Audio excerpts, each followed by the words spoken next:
You guys all hear me back there? Good afternoon from the Presidential Center in Ellinwood, Kansas. I'm Walter Walters of EHS Channel 3 News, and I welcome you to the 2019 EHS presidential debates between the People's Union Party nominee, David Hammack, and the Freedom Party nominee, Seth Winget.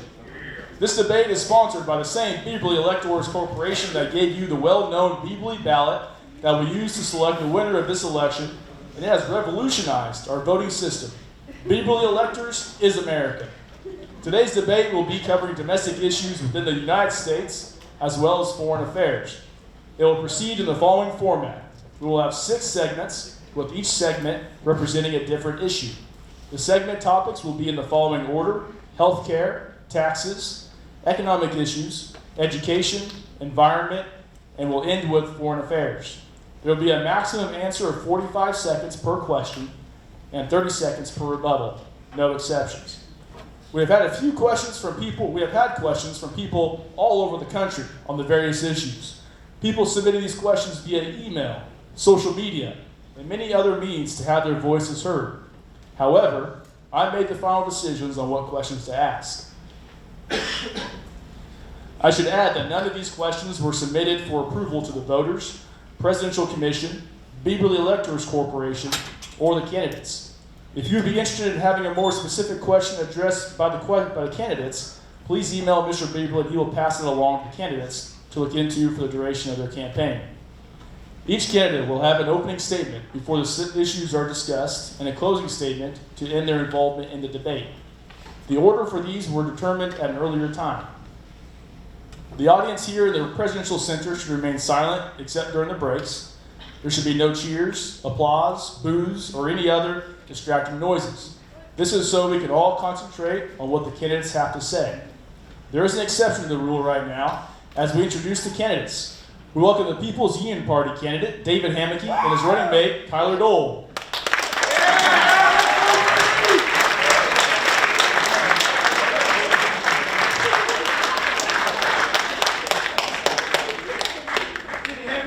We would also like to welcome the Freedom Party candidate, Seth Winget, and his running mate, Caleb Bookout.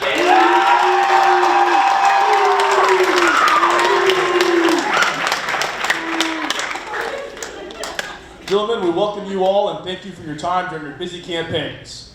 Let's begin with the opening statements with the People's Union Party candidate, David Hammack. Well, first, I'd like to thank you all for coming out. I'd like to thank my creative, speech writing, and research teams for all the work that they've done in the last 2 weeks. They've made advertisements, posters, a website, but most importantly, they've come out with the policies that we'll be stating tonight. They've come up with a better basic health care package, a way to simplify post-secondary education, and most importantly, ways to keep the tax dollars in your own pockets. So vote for a better tomorrow and vote for Hammack Dole in 2020.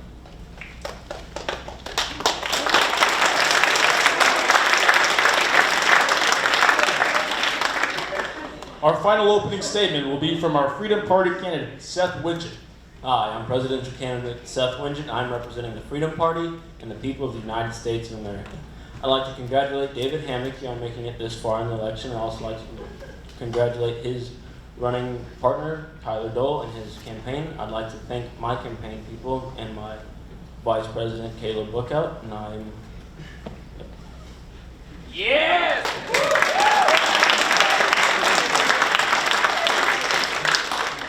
After the following break, we will begin the question portion of the debate with the topic of health care.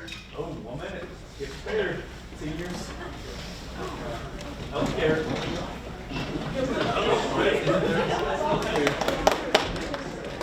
don't have to get on stage.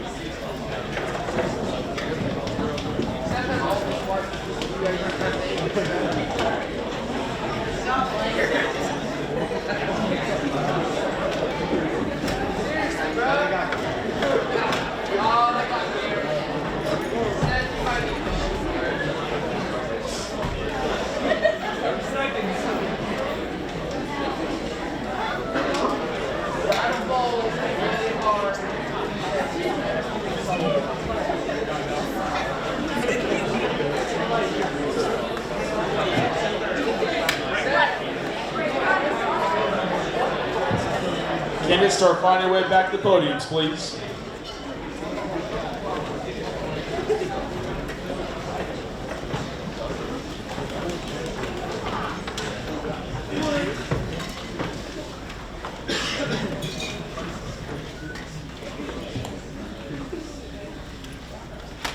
Welcome back.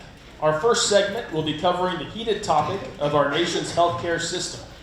Remember, you only have a maximum of 45 seconds to respond to questions and 30 seconds if allowed to rebuttal. Remember not to talk unless directed to talk. This way we can keep things organized. Good luck to you all.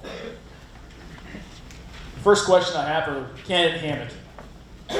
What do you see as the biggest problem the United States is facing with our healthcare system, and what are some possible actions you would like to take to address this topic? Well, with our current healthcare system, 24% of our taxes is going to the healthcare situation right now.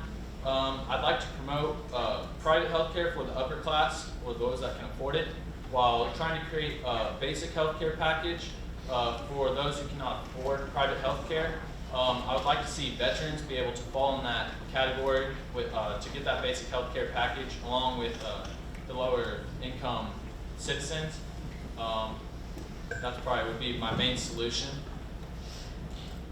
And hopefully with that, we can have healthcare for more citizens. That way when catastrophes come, they don't have to work their whole life trying to get out of the debt that causes.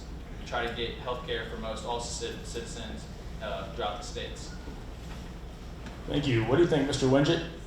In addition to what David Hammock said, I agree with that, but I do believe that we should cut part of the Medicare and Medicaid funding and transfer that into the Veteran Affairs so they can have better Medicare and Medicaid. After all, they were willing to risk their life for our safety, so I agree with that, or I think that. And then I also believe that we should privatize most of it so we can get jobs within the country. So what are your views on requiring health care for United States citizens? We will not require health care, but we will have a very cheap option that is funded by the government off of taxes. Okay, Mr. Hammock? I would actually like to require health care to the citizens, for all the citizens. With that, I would like to have a pretty cheap basic health care package, most likely with a higher deductible that you have to reach in order to get it. Not so much for your everyday doctor checkups, but if something bad were to happen that could get you hundreds of thousands of dollars in debt, you would be covered. So that would be my stance. All right. What do you think, what are your thoughts on other major healthcare issues, such as the rising costs of pharmaceutical drugs and costs of healthcare in this country? Yeah, so healthcare has kind of become outrageous price, really.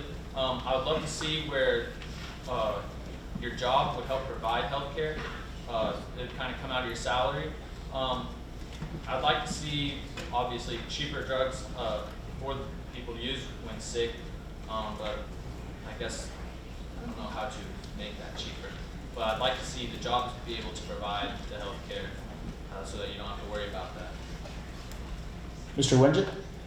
I do agree that the price for it is outrageous, and we'll fix this by sitting down with head officers in the healthcare industry and with government officials, and we'll work out and negotiate a better deal for all of America. Okay, thank you. Thank you for your responses. We'll take a short break. When we return, we will be moving to the topic of taxes.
Candace, going to climb you back to your podiums, please.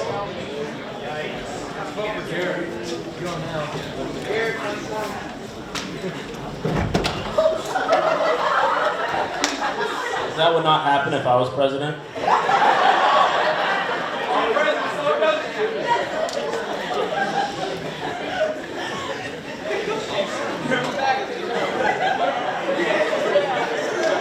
That will be covered by our new healthcare package. You said it was only for major injuries, not minor, though. That would be a minor injury. How are you feeling, Isaac? All right, moving on.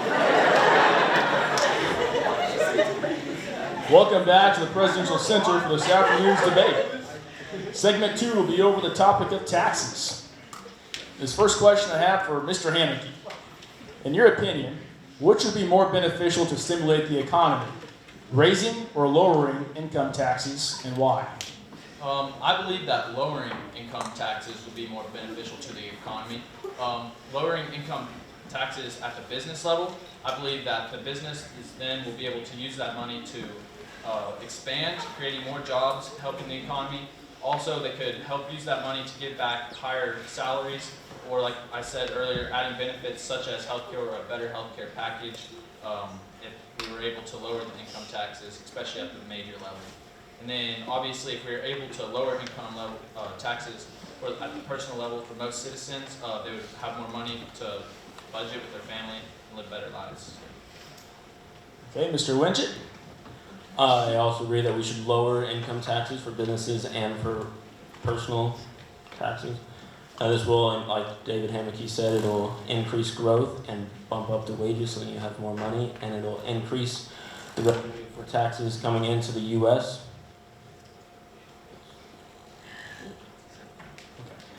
Next question, Mr. Winchett. What, if anything, would you do to solve the issue regarding loopholes some wealthy corporations have found to lower their tax bills, putting a larger burden on the middle class?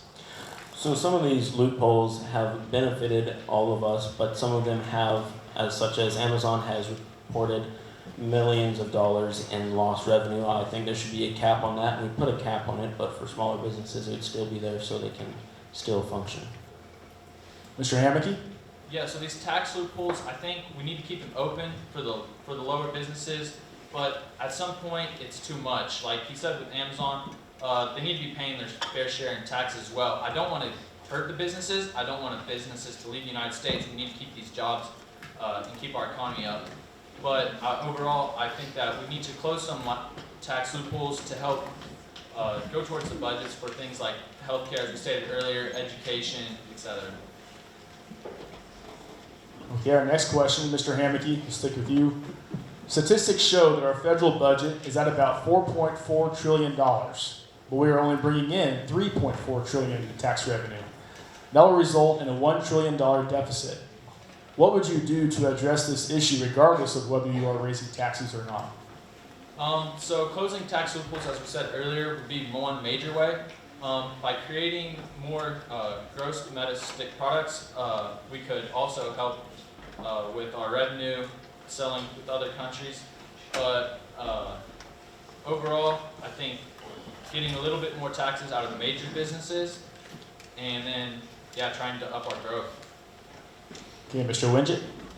By cutting taxes and giving tax breaks to smaller businesses, it will increase growth and job development in these businesses, and that will give more money, and it will decrease that gap. And then also a wider bracket within the income taxes will also help. So with a wider bracket in the income taxes, are you trying to say that more like middle class citizens would fall in the higher class bracket, or vice versa? So right now there's currently about seven brackets. If we double it up to 14, people at the higher percent of the end of those brackets, so that they're not up in the next bracket, they're kind of in a subdivision of the bracket, so they're paying a little bit more, but not as much as the next bracket up. So either by subdividing these brackets or adding new brackets, it would help. Okay, thank you. We again need to take a short break from the debating process to have a message from our sponsors. Beeberly Electors Corporation. Beeberly Electors is America. When we come back, we will begin addressing the complex issue of our country's economy.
going to find your way back to your podiums, please.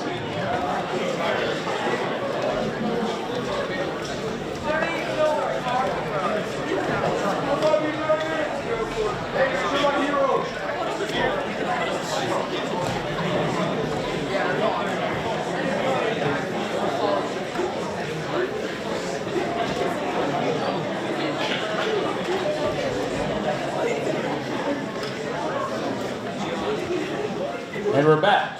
Moving on to a topic that relates heavily to the tax issue, the economy. Obviously, our economy can be very complex and difficult to understand.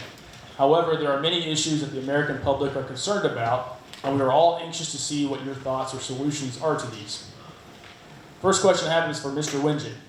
What, in your opinion, are the most important economic challenges affecting our country, and how do you propose to address those issues? Currently, our most pressing economic issues is that the lack of small businesses and how hard it is to start up small businesses. That's why we'll be giving them tax cuts to increase and encourage starting up small businesses. Mr. Hammocky? I think our biggest problems with the economy right now would include diminishing marginal utility, along with the stocks with the larger businesses and tariffs that we have going on with other countries. I would like to be able to lift tariffs off other countries, therefore in agreement of them lifting tariffs off of us. Therefore, when transporting and trading goods, we can both get the best side of that to help improve the economy, obviously. Okay, so next question will stick with you, Mr. Hammocky. What are your ideas for helping to ensure farmers in our country continue to succeed in today's economy?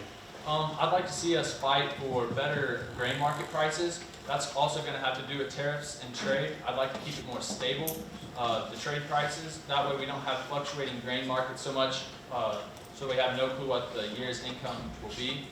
So if we could find a way to have a steady, good grain market through trade and foreign relations, that would be my overall goal.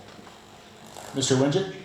In addition to what Hammocky said, I agree with that. And we should also give them tax cuts and help them be sure that they will not lose profit on their crop. We have crop insurance.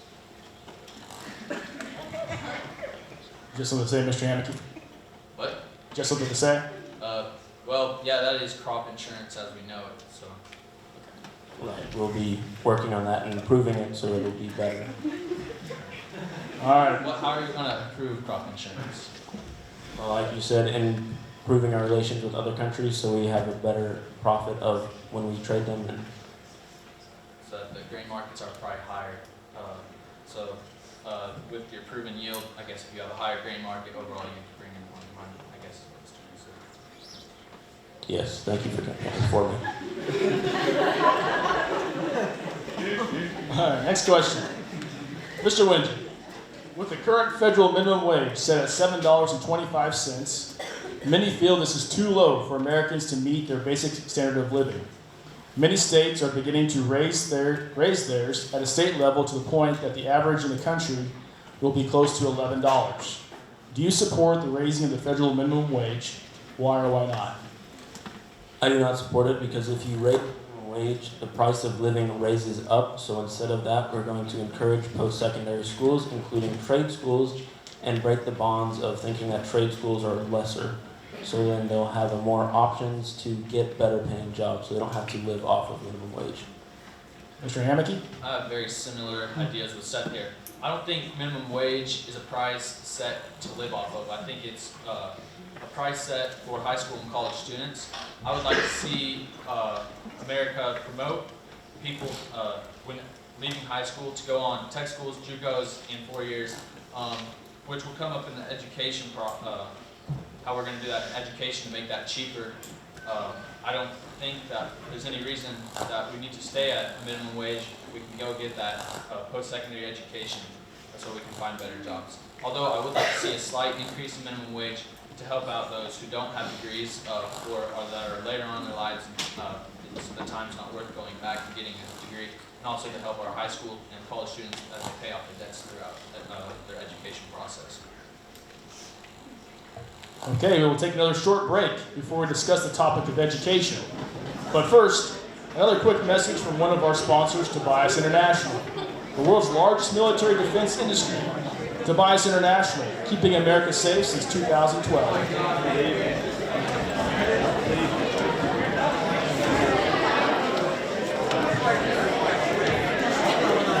real quick, let's give them a little bit of a noise poll here to see who you think is winning. Make some noise if you think David's team is winning right now. Hey, let's think Sesky.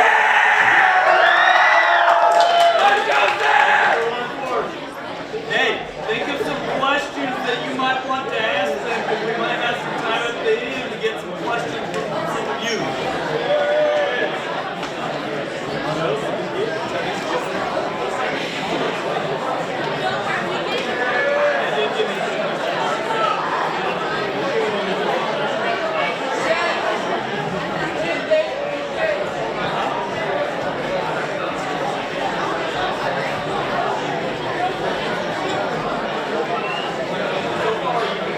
Kids, go and make your way back to the podium, please.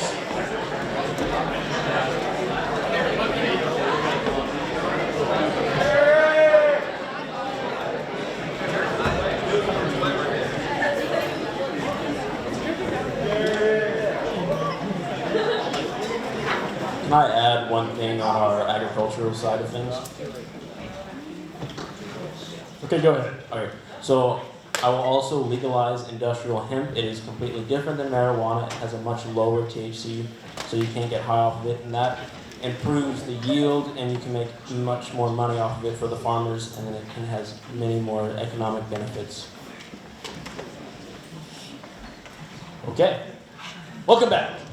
We'd like to give a quick thank you to the Ellinwood Eagle backers for helping promote this event and project both now and in the future. We are now going to address the topic of education. First question, we'll start with you, Mr. Winget. What, in your opinion, are the most important economic challenges? I'm sorry, wrong section. There we go. The United States is currently ranked 27th in the world in education. What do you think is the most pressing issue that needs addressed to ensure our younger generations are improving upon their status? I'm going to hand this question over to my Vice President, Caleb Bookout.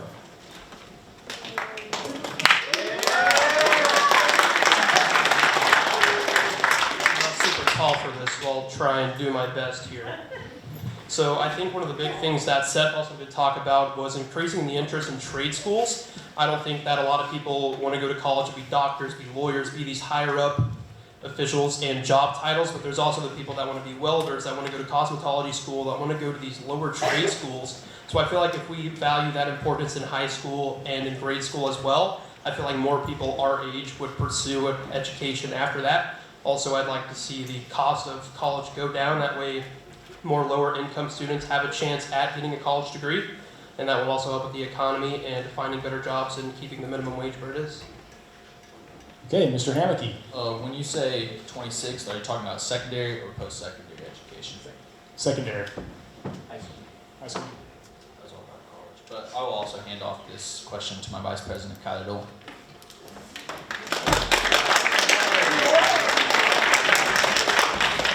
So Caleb talked about how he wants to make college more affordable. How would you plan on doing that? So for each major university and colleges, we would have a government official from each state. So we'd have these state officials meet with them and meet a borderline based off of the lower income students and what they value their price at, as well as working with FAFSA and determining which college students, which high school students can be eligible for money, because some situations are different for each student. Well, what we thought about was kind of knocking down the amount of gen eds that you have to take as a first year student. You don't want to go in there and start taking gen eds about English and stuff if you want to be a welder like you were talking about and stuff like that. So to kind of narrow down the gen eds and the requirements that the gen eds have.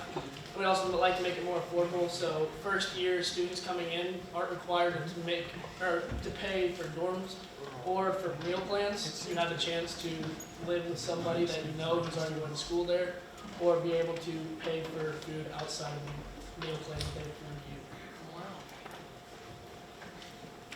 Okay, next question for Mr. Bookout or Mr. Winget? Mr. Winget, okay. In the past, many states have used standardized tests to measure the success of our education system. How do you feel success in schools should be measured in educating students? I don't think it should be measured off of the intelligence on taking tests, because as Albert Einstein has said, if you judge a fish on its ability to climb a tree, it'll live its whole life thinking it's stupid. I think instead we should base it off of how much post-secondary education is coming out of these schools and how beneficial the students are to society afterwards. Mr. Hammocky? I think a big part of their success, how it should be looked at, which should be with their ACT scores. Along with that, I think we should also look, how Seth said, where they go with post-secondary education, and then where they take that on from there. Even maybe their grades in post-secondary education to see how in high school they were prepared for their post-secondary education, if they are succeeding there, or if they seem as if they didn't get the education that they needed in high school to be prepared there. So I think we need to look more at what they do outside of high school rather than what they're doing inside of high school, and look more at their ACT. Because I know a lot of times here in Ellinwood and around here, sometimes these standardized tests aren't taken quite as seriously as maybe an ACT score, and you get to see what the students really performing when they're taking those tests that are going to come out and be used for scholarships and being accepted actually in colleges or not. Okay, our next question. Stick with you, Mr. Hammocky. How can you ensure we continue to have quality teachers enter this career path to educate our children? Well, how teachers and education is ran is, instead of on the government level taxes, it's on state taxes. Obviously, you want to bring in the highest quality teachers as we can, and I'd like to see teacher salaries go up, as they're such an important part in our young youth's lives. If we could find a way to budget that more in taxes to get better quality and get more teaching and better quality, maybe even better ratios of teachers per students in our high schools, I mean, that would be excellent, getting them better prepared for the post-secondary education. Mr. Winget? I think there are many ways that can be gone about this, but I think our way that we will do it is by increasing their wage and also promoting being a teacher throughout high school to get that installed in the kids' minds so that is a viable option for them in the future. Okay, our last question in education is for Mr. Hammocky. 2019, student loan debts reached $1.5 trillion. College classes continue to raise tuition and fees throughout the country, making it more difficult for our young citizens to gain a higher education. What kind of problem does this create in our economy, and how do you propose to address it? Yeah, so it's kind of a huge problem right now. Everybody coming out of college, most of them have student debt. In fact, I saw the other day that the average student coming out of college has $30,000 in student debt on average. I'd like to see that cut down. Like Kyle said, gen eds, some that are unnecessary. If you're in school less time, you're paying dorms less time, you're paying for college classes less time. I'd also like to see it, like the other campaign said here, to promote tech schools, and I'd really like to see them promote JUCOs. You're paying your taxes, your property taxes here in the county for a reason, so we can try to promote those kids, get them to look at the JUCO option before going on to pursue their 4-year degree would be my main options for that. Mr. Winget? This will be solved by putting a government regulation cap on the price of schooling so they can't just continue adding up the price, and also there will be more financial aid so that they can be helped pay off, and they'll be the promoted trade schools. So by a cap, do you mean like a cap per year or a cap on your overall how high your student debt can get? On the tuition, so the school can't say it's going to cost $4 billion to go here because we're Harvard. Okay, we'll take another short break before our next topic of the environment. But first, another quick thank you to all the teachers for letting us take time out of school day to have this debate be better than ever. Mr. Stegman's class is supposed to go back. Mr. Stegman's class, juniors, English 3, you're supposed to go back.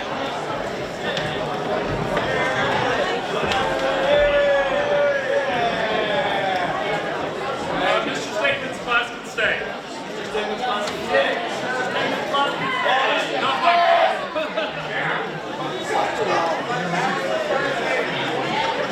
I'm trying to get time. Who won that round? David? David! Seth, make some noise!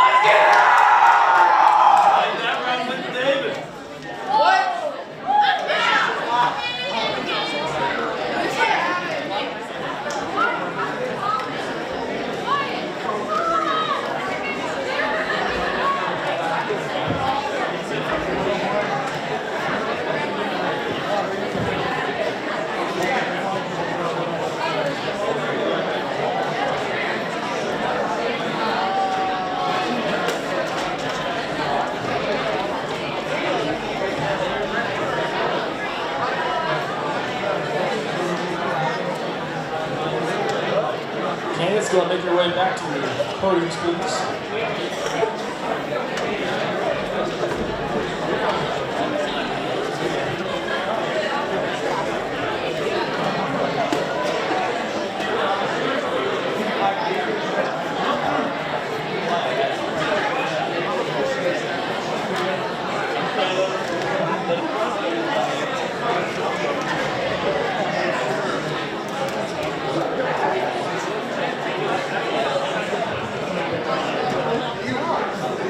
Thanks for staying tuned to today's debate between Hammocky Dole and Winjet Bookout.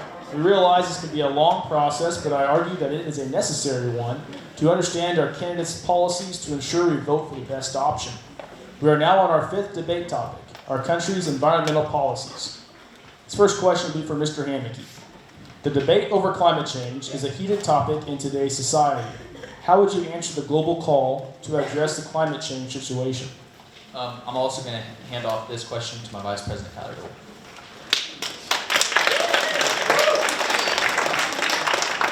Alright, so climate change is obviously an issue.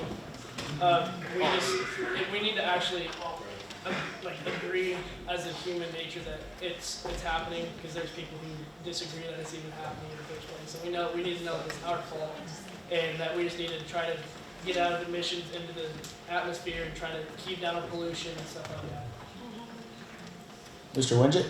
So it is happening, and we're going to get every country, or try to get every country that we provide funding to also lower down their emissions, so we can take it out as a whole and not just us, because we alone, the U.S., cannot solve global warming by ourselves like we can many other problems. Okay, next question for Mr. Winget. What are some other issues dealing with environmental policies relating to your campaign? I'm going to hand this over to my Vice President.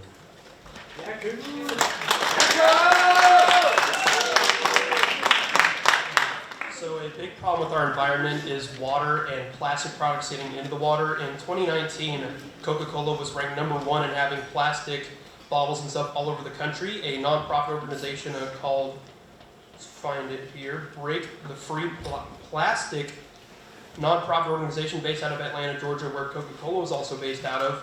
They had 72,541 volunteers in 51 different countries, and out of those 37 different countries, 12,000 products found in water were Coca-Cola products.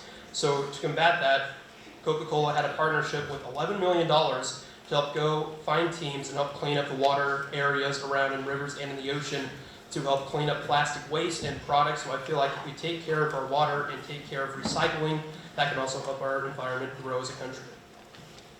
Mr. Hammocky? Yeah, I think we need to realize as citizens that this is just as much our issue as looking for the government to solve it. We need to realize that things such as carpooling, bringing your own bags to grocery stores, and saving as much water as possible, try to use refillable bottles, recycling, and printing as little much as possible are all things that we can do to help the environment. We can do more than the government probably can ourselves by helping improve the environment. Our government obviously can try to get packs and burn more environmental friendly fuels, but it's going to be our job as citizens in America and throughout the world to help solve this problem. Okay, we will take one final break before our final topic of the day over foreign affairs. You want it, David? David!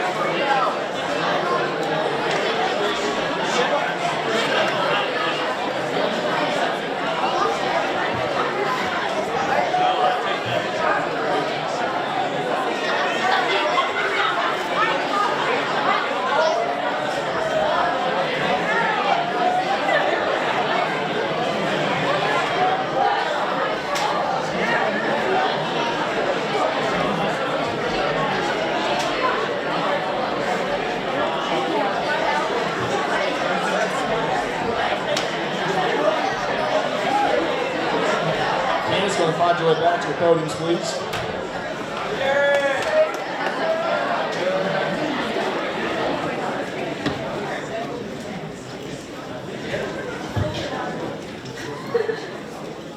We are now to our final topic of the day, foreign affairs. This first question for Mr. Hammocky. What, in your opinion, is the most challenging international situation that affects the United States? I would probably say overall world peace and the nuclear weapons problem. Obviously, we want to promote not building, constructing nuclear weapons and disarming those ones that are out there. I would like to see us be allies with as many people as possible and promote peace. I'm not saying that I want to reduce our military or reduce spending on our military. I think that is essential. As president, it is your job to protect the American people, and that's exactly what we're going to do while having a strong standing military. That being said, we're going to try to make everything as peaceful as possible. So we want this to be a time of peace. However, we want to be prepared if it were not to be. Mr. Winget? I also think that we should increase our military to make sure that we are at the top, because we are one of the top dogs. We need to stay there, because if we're not, we'll seem weak and countries will try to invade.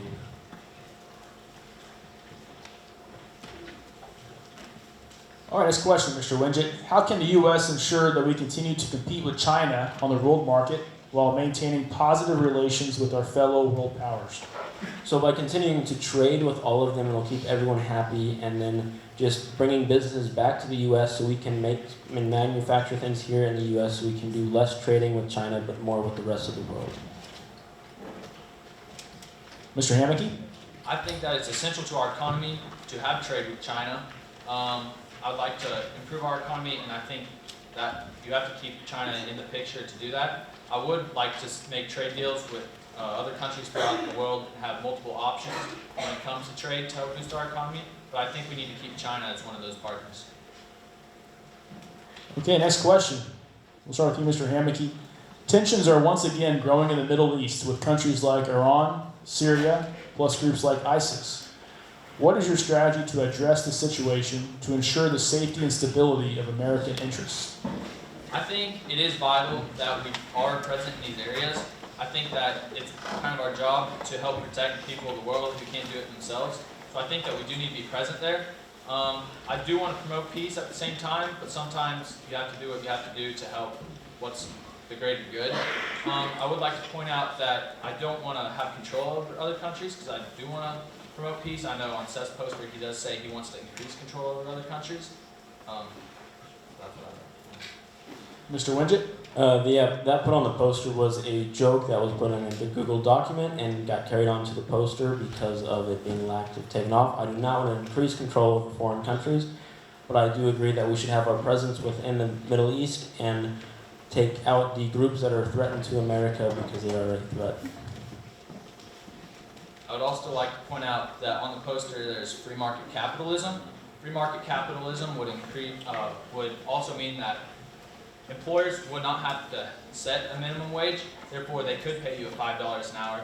If that's their choice, obviously you could quit, but I think it's essential that there are minimum wages. Within further of my notes, there is minimum wage requirements and stuff that is simply saying that I am for businesses and them starting up, not just the government controlling everything. All right. Is that all? Last question for foreign affairs. Start with Mr. Winget. Many countries have a negative perception towards the United States, making diplomatic relations difficult to achieve. If elected into office, how would you improve the global image of the United States?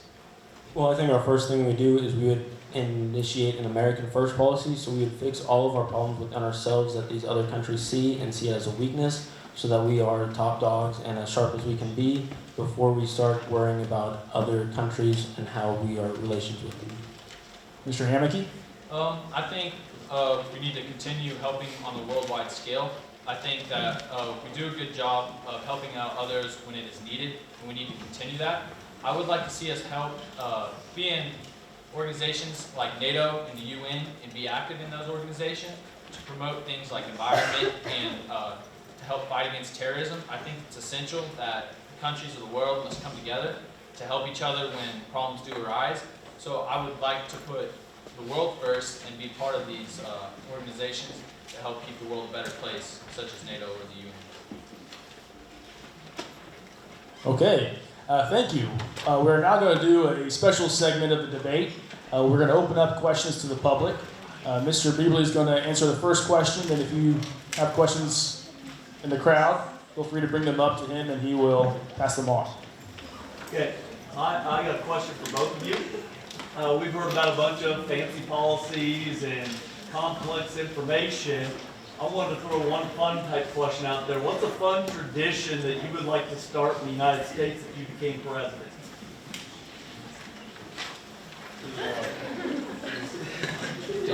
Something that you would just like to get going or be more? I do think we could be more patriotic again. I feel like that is something we've lost as a country. Like during the space race, everyone in America was for America, and it kind of come to a point where we have kind of almost lost our patriotism. So I think stuff like that and pressing the importance and reason why we have 4th of July and Veterans Day and those holidays. I know as a student, I'd like to see school not be the day after Halloween, so they can celebrate that. And then I'd like to see more patriotism, like Seth said. But as a specific tradition, I think those kind of come up with time. That's part of history. They're not really things that you just create, but evolve over time. So.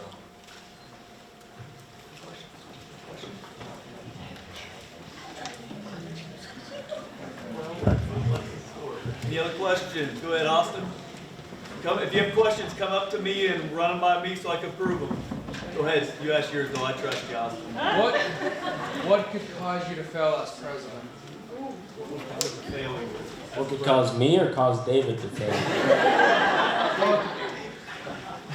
What would you Me? count Nothing. as a failure? What would you count as a failure? As a failure for me, after my 4 or 8 years, would be if America has not grown in any way and moved up in any of the ways that I have set planned in my plans and policies. I think a failure for me would be if I let the nation down and I let the people down. Whether that be if I do something myself that is a bad decision, whether I can't help with economic growth, if we're losing jobs, and the poverty rate is rising, I would take that as a loss for me. And most importantly, I think if our nation at any point wasn't able to defend itself, I would definitely take that as a loss. Or if we had to get, or at any point during my presidency, a nuclear weapon was fired throughout the world, I would definitely count that as a loss or a failure in my presidency. I got a question for you. What would you use as a form of communication to keep the people informed as President of the United States? I would like, obviously, social media. Our youth, I think it's mandatory that we keep youth in politics and they know what's going on, so that they are logical voters, and they know what's going on. They don't just vote because their parents say this or their teachers say that, but they have their own personal opinion. So I think social media is very important. And then I'd like to spend lots of times with my speeches on news. In addition to that, I believe we should have a very heavy social media president as the government, and also presidential podcast or something like that that has me and my vice president and cabinet members talking about policies and what's going on in government, so they get it straight from us and not through news sources that can bend and tweak it to how they want. What would be your first main point in office? So mine would be the America First policy, so we can get our veterans off the street and get ourselves fixed up before we worry about any other global problems with the Middle East or any other country. Probably one of my first actions would be trying to make post-secondary education more affordable by, like I said, limiting some gen eds, using FAFSA money, and not making dormitory or meal plans necessary. Okay, so our debate topic this year was ending arms sales, and our affirmative case was ending arms sales to Israel. So I was kind of curious what you guys' thoughts are on arms sales, and I guess if you want to as well, or just on Israel in general, selling them to you. I personally disagree with ending arms sales. I think there are some statistics to back that it's good to have people in the community that can defend themselves. At the same point, I don't think we need excessive, I don't think we need fully automatic weapons out there or anything, but I would disagree in ending arms sales. I'm very pro Second Amendment. I was raised around guns. I know how to handle guns, so I believe if they are taught correctly in schooling as they're brought up how to handle guns, they would reduce gun violence and there'd be no problem with the gun sales.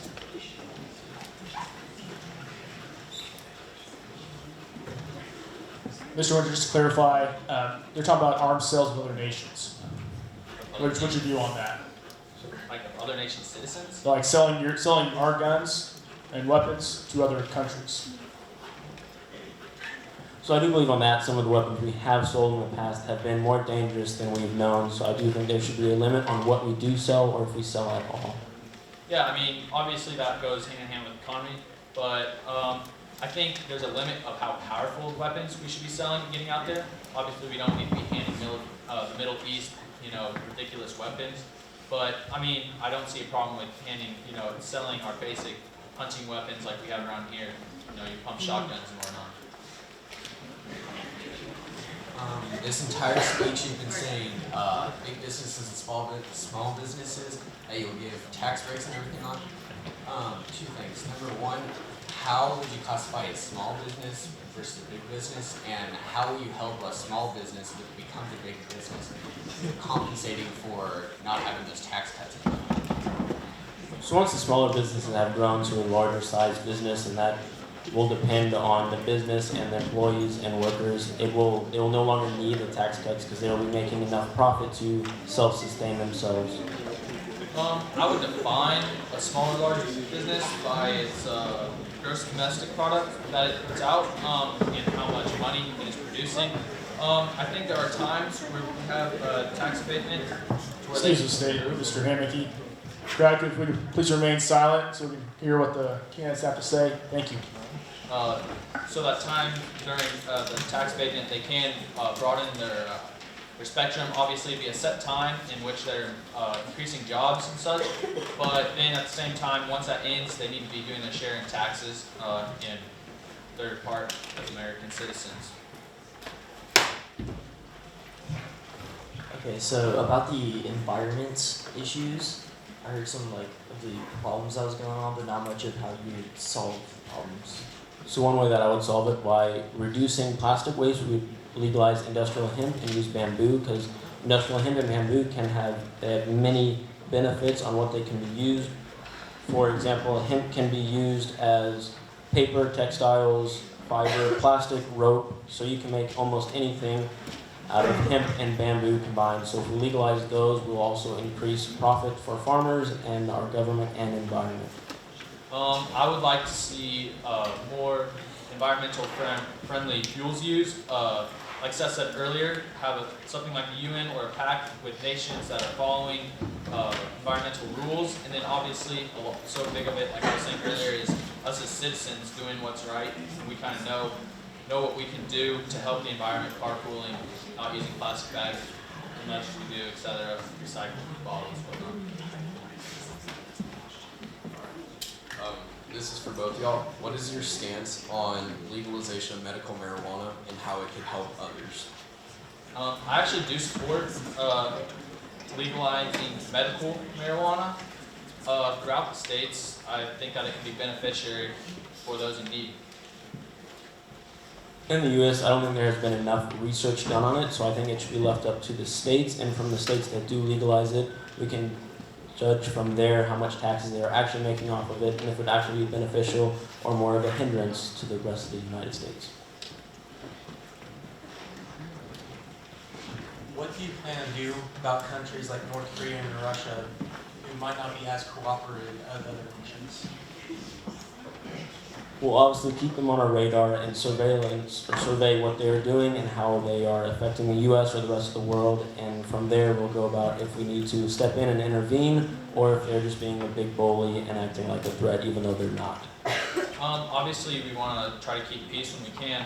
I'd like to have as good of relations as possible with countries such as Iran, Russia, North Korea.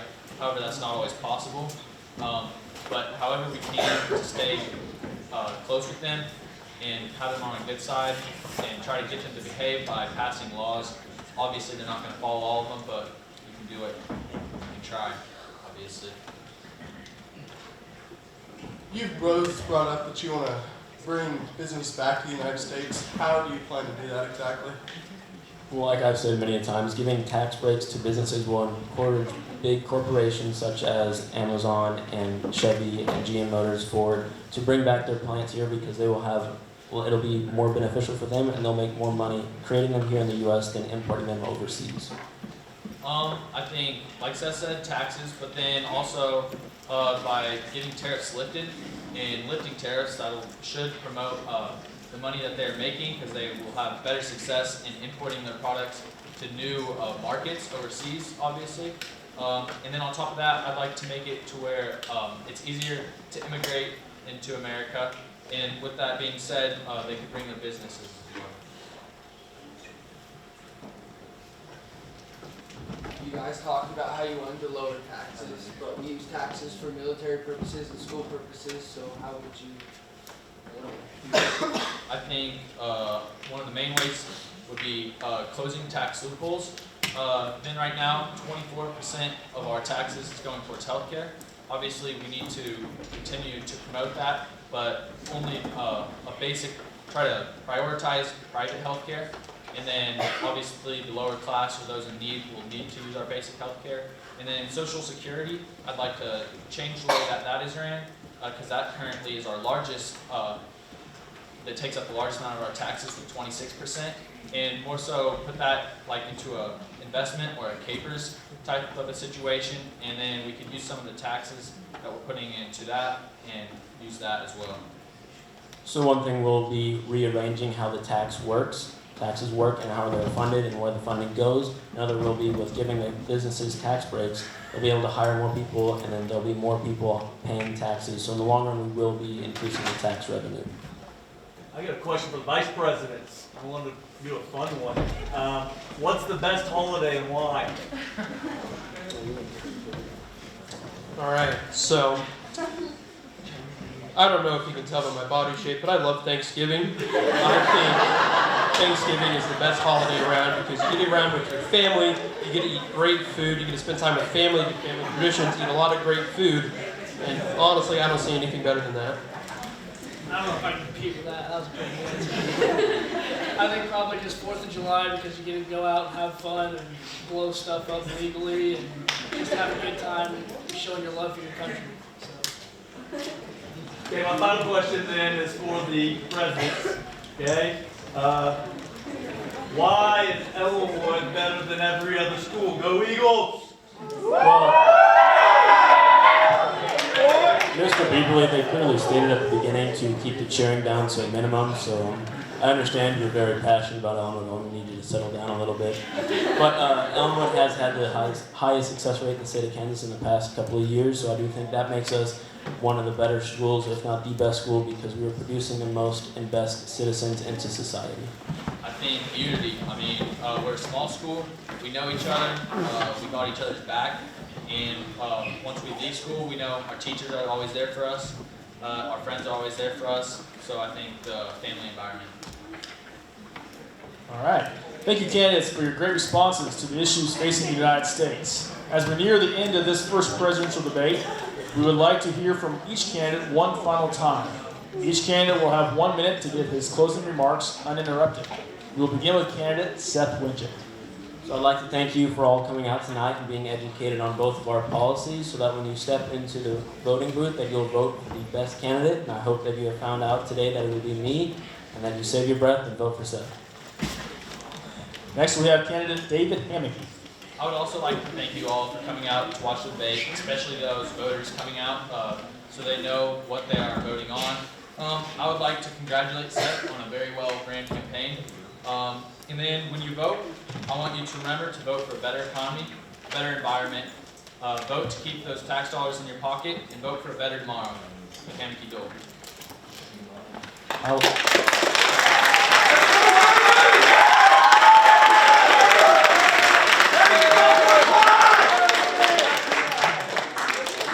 I'd like to thank the candidates once again for taking the time out to participate in today's debate. I'd like to thank Beebley Electors Corporation and Tobias International for their sponsorship to make this possible.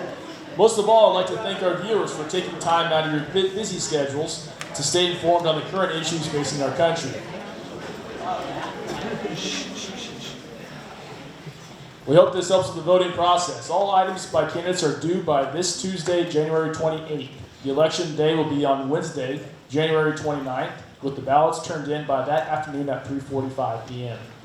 They can be turned in either to Mr. Beeberly in person or put into his box in the high school office or be emailed.